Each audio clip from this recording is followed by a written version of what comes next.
제안을 드리고 싶습니다. 지금의 높은 자리에 오를 수 있었구나. 이러한 기본이 전혀 안 돼 있는 경우가 너무 많습니다. 사람들이 부탁을 잘 못하는 이유는 뭘까요?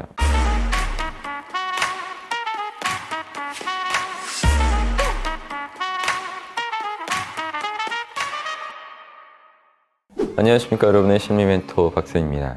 여러분이 원하는 것을 제대로 얻어내기 위해서는 뭘 해야 될까요? 부탁을 해야 됩니다.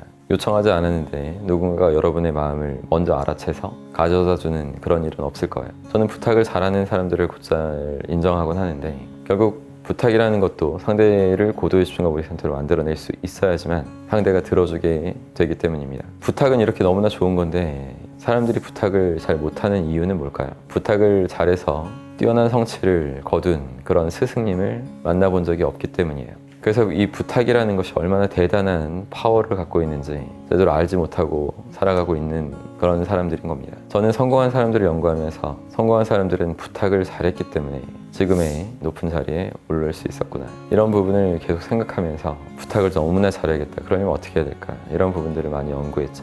여러분들이 알고 있는 성공한 사람들은 다 그렇게 대부분 부탁을 잘해서 그 자리에 도달한 것을 정말 명심하셔야 됩니다. 자기개발계의 아버지라고 불리는 사람 있죠. 나폴레온 힐. 이 사람이 어떻게 부탁했는지 그런 걸 한번 이야기해 드릴게요. 나폴레온 힐이 서비스 판매의 기술이라는 책을 쓰고 나서 이제 유력 인사들에게 추천사를 받아내려고 부탁을 했던 때였어요. 대략 10명 정도의 유명 인사들한테 편지를 써서 보냈는데 단 한 통의 답장도 받지 못했습니다. 나폴레온 힐은 곧바로 자신의 실수를 깨닫고 다시 편지를 제대로 써서 보냈죠. 그렇게 보낸 두 개의 편지를 비교해서 한번 읽어드릴게요. 어떤 점이 다른지 여러분이 잘 파악해 보십시오. 첫 번째 편지입니다. 이 책은 수십만 권은 팔릴 거라고 생각합니다. 그리고 아마도 이 책의 모든 독자들은 서비스 업계 마케팅의 권위자인 귀하로부터 몇 마디의 말씀을 듣는다면 매우 기뻐할 겁니다. 그래서 부탁을 드립니다. 제가 출간하게 될 이 책에 몇 줄의 추천사를 써주실 수 있겠는지요? 추천사를 써주신다면 저에게 매우 큰 호의를 베푸시는 일일 뿐 아니라 수많은 독자들에게도 큰 도움이 될 것입니다. 사장님이 제게 보여주실 어떤 호의나 배려에 대해서도 미리 감사드리며 이만 줄입니다. 그리고 다시 이제 나폴레온 힐이 수정한 편지를 읽어볼게요. 세상에는 성공하고 싶어 하지만 실제로는 그러지 못해 시리에 빠진 수많은 사람들이 있습니다. 이 사람들에게 귀하는 선망의 대상이라는 사실을 이미 알고 계시겠죠.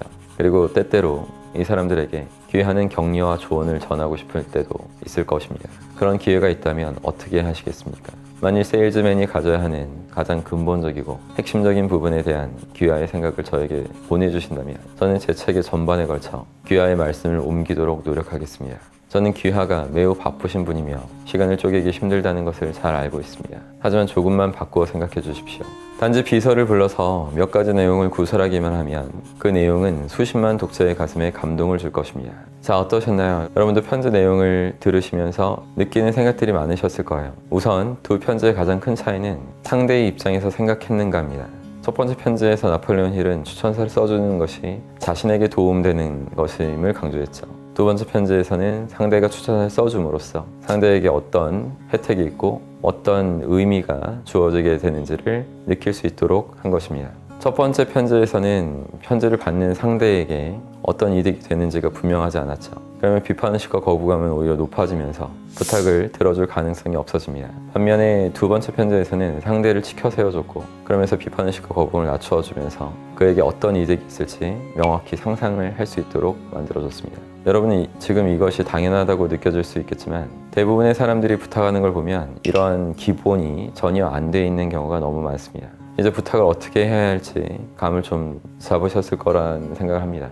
여러분은 부탁의 기술 같은 것에 집중하기보다 맥락에 맞춰서 상대의 비판식 거부감을 낮추고 더 집중할 수 있도록 만드는 것에 더 신경 쓰셔야 됩니다. 성공의 법칙을 연구한 나폴레온 힐조차도 부탁의 진리를 잊고 있었을 때는 이토록 허접해 보이는 그런 부탁을 했었습니다.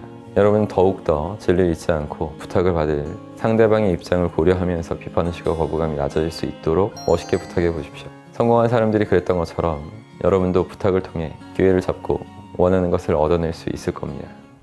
제가 제 영상을 구독하셔서 보시는 분들에게 부탁을 드리고 싶어요. 제안을 드리고 싶습니다. 제가 향후 몇 년간은 열심히 계속 강의를 하겠지만 저도 나이가 점점 들고 있기 때문에 지금 최상의 컨디션으로 강의할 때 최대한 빨리 오셔서 여러분이 더 멋있게 더 큰 성취를 이루실 수 있는 그런 귀한 지식들을 다 가져가실 수 있길 정말 바라요. 그래서 저처럼 아니 그 이상으로 더 행복하고 더 기쁨이 넘치는 그런 삶을 살아가셨으면 좋겠습니다. 그럼 항상 힘내십시오. 고맙습니다.